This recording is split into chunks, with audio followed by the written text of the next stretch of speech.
जगद्गुरू आद्य श्री शंकराचार्य. श्रीमद भगवद्गीतेत म्हटले आहे की जेव्हा जेव्हा धर्माचा ऱ्हास होऊन अधर्म वाढतो तेव्हा तेव्हा मानव प्रजातीचे रक्षण करण्यासाठी एक युगपुरुष जन्माला येतो.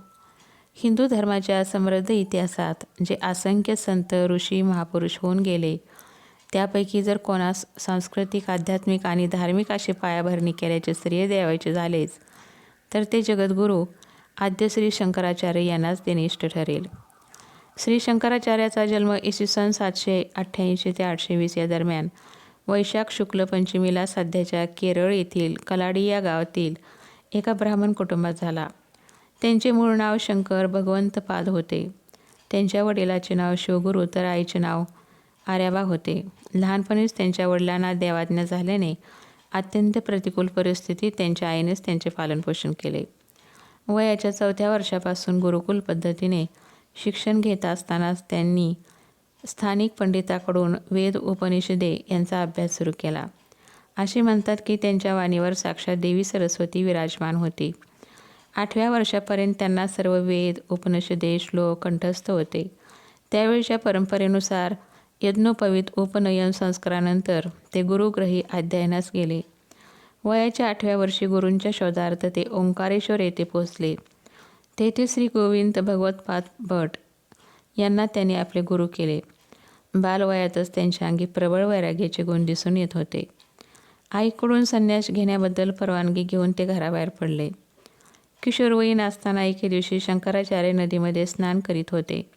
स्नान करीत असताना अचानक त्यांना मगरीने पकडले. या मृत्यूच्या दारातून सुटका होऊन जीवनदान मिळाल्यास आपण संन्यासाची दीक्षा घेऊ असा विचार त्यांच्या मनात येताच योगायोगाने मगर तेथून निघून गेली. त्यानंतर त्यांनी आईची परवानगी घेऊन त्यांच्या गुरुकडून संन्यासाची दीक्षा घेतली. गुरु आज्ञाप्रमाण मानून त्यांनी गृहस्थाश्रमाचा निरोप घेतला. काही काळ गुरुबरोबर राहिल्यावर त्यांनी वेद उपनिषदे ब्रह्मसूत्रे भगवद्गीता यांचा सखोल अभ्यास केला.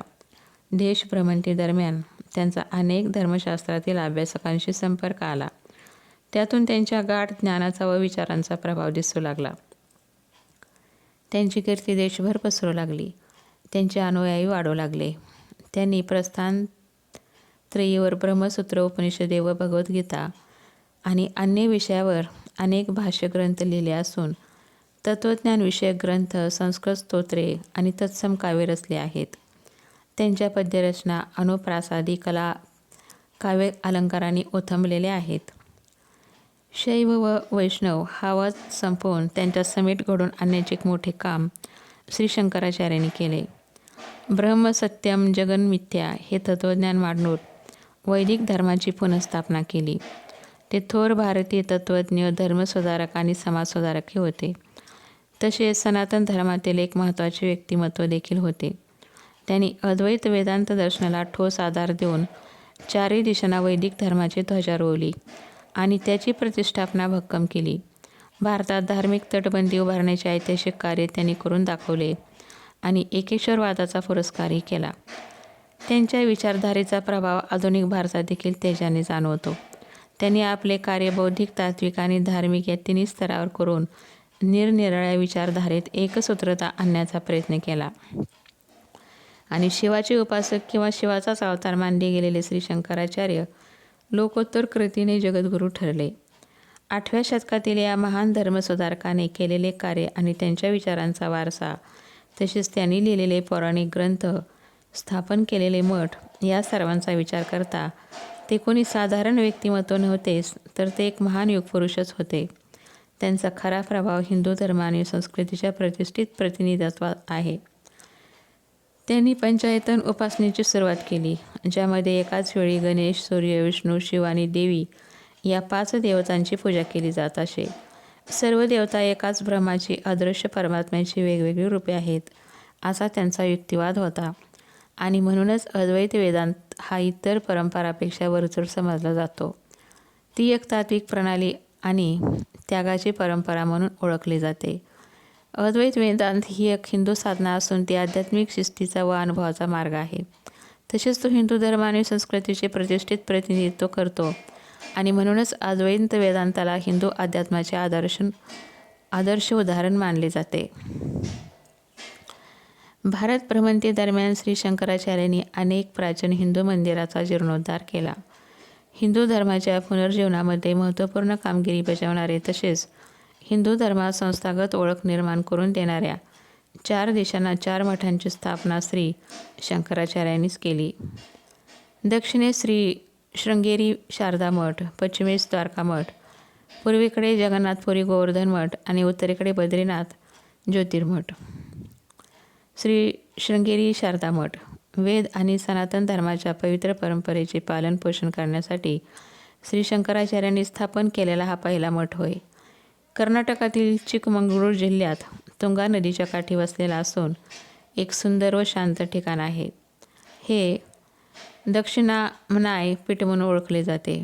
येथे श्री शारदा देवीचे सुंदर मंदिर आहे. हे शृंगेरी शहराच्या मध्यभागी असून पीठाचे मुख्य आराध्य दैवत आहे. येथे विद्याशंकर मंदिर देखील आहे, जे विविध वास्तुशैलींच्या मिश्रणातून बनलेले आहे. या पीठाला आचार्याची एक मोठी परंपरा लाभली असून हे धार्मिक व सांस्कृतिक केंद्र आहे. या मठाचे महावाक्य अहम ब्रह्माशी असं आहे. येथे अनेक उत्सव आणि धार्मिक कार्यक्रम होतात. या मठापासूनच नजीकच श्री शंकराचार्यांचे त्यांच्या शिष्यांनी बनवलेले प्राचीन मंदिर देखील आहे. या मंदिरात श्री शंकराचार्यांची असलेली मूर्ती ही त्यांच्या मूळ स्वरूपाशी साधर्म्य असलेली आहे असे म्हणतात. त्यानंतर द्वारका मठ. हा मठ गुजरात राज्यातील द्वारका शहरात गोमती नदीच्या काठी स्थित असून भगवान श्रीकृष्णाला समर्पित केला आहे. द्वारका मठाला धार्मिक आणि सांस्कृतिक जीवनात एक महत्त्वपूर्ण स्थान आहे. येथे आजही श्री शंकराचार्यांच्या परंपरेनुसार शिष्यांना वैदिक व धार्मिक शिकवण दिली जाते. हिंदू संस्कृतीची जपणूक करण्यामध्ये या मठाची भूमिका महत्त्वपूर्ण ठरली आहे. त्यानंतर गोवर्धन मठ. हा मठ श्री जगन्नाथपुरी येथे स्थित आहे. श्री शंकराचार्यांनी अद्वैत विद्येत भक्तीचा संगम साधून लोकांमध्ये एकतेचा संदेश देऊन वैदिक धर्माला नवीन आयाम दिला आहे. भक्ती आणि ज्ञानाच्या संयोगाने समाजाला प्रेरित करण्याचे अखंड कार्य प्राचीन काळापासून या मठाद्वारे सुरू आहे. या मठाचे ब्रह्मवाक्य प्रज्ञानम ब्रह्म असे आहे. त्यानंतर बद्रीनाथ मठ. हा मठ हिमालयाच्या पायथ्याशी उंच बर्फाच्छादित पर्वतांनी वेढलेला असून अलकनंदा नदीच्या काठी उत्तराखंडमधील चामोली जिल्ह्यात आहे. 4 धाम यात्रेतील हे एक महत्त्वाचे ठिकाण आहे. हे भगवान विष्णूला समर्पित केले आहे. या पवित्र स्थळाचे नैसर्गिक सौंदर्य पर्यटकांना आकर्षित करते. या मठामुळे आज ही ठिकाणे तसेच नजीकचा परिसर धार्मिक पर्यटन स्थळे म्हणून विकसित झालेली आहेत. श्री शंकराचार्यांनी आजही कार्यरत असलेल्या या 4 मठांची स्थापना करून एकंदरीत धर्माला संस्थागत रूप दिले. श्री शंकराचार्य हे हिंदू धर्मातील सर्वोच्च आचार्य मानले जातात. प्राचीन भारतीय सनातन परंपरेच्या जडणघडणीत आणि धर्मप्रसारामध्ये श्री शंकराचार्याचे मोठे योगदान आहे.